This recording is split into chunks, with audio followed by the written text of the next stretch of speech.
ఇలా గెలిచే ఎమ్మెల్యేల దానిలో కూడా నంబర్ 1లో కోనప్ప గారు ఉన్నారు, అందులో సందేహం లేదు. మీరు 1 గంటకే రాని సార్ మా వాళ్ళంతా వచ్చేస్తారని చెప్పారు. అంత తొందరగా వస్తారా కోనప్ప గారు అంటే, మీరు రాండి టైం మీద రాండి, ఏం బాధలేదని చెప్పారు. నిజంగానే ఇంతమంది మిమ్మల్ని చూస్తుంటే ఆయన గెలుపు ఖాయమైపోయిందని అర్థమవుతా ఉన్నది, అందులో డౌట్ లేదు.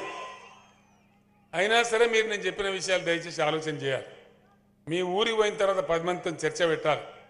మరి మన పార్టీ ఎటువంటిది, మన ప్రభుత్వం ఎటువంటిది, మన ఎమ్మెల్యే ఎటువంటి వాడు, ఇంత మంచోళ్ళను మనం ఎందుకు పొడగొట్టుకోవాలి అనే మాట మీరు అందరు గుర్తు చేయాలి ప్రజలకు అని చెప్పి నేను మనవి చేస్తూ ఉన్నా. కోనప్ప గారు లాంటి మంచి ఎమ్మెల్యే ఒక పేపర్ మిల్లు కోసం, దాన్ని తెరిపించడం కోసం ఆయన ఎంత బాధపడ్డాడో నాకు తెలుసు.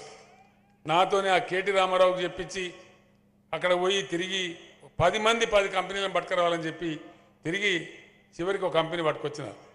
నేను ఇప్పుడు అక్కడ స్టేజ్ ఎక్కుతుంటే ఆ కంపెనీ వాళ్ళు వచ్చి నాకు కలిసినారు.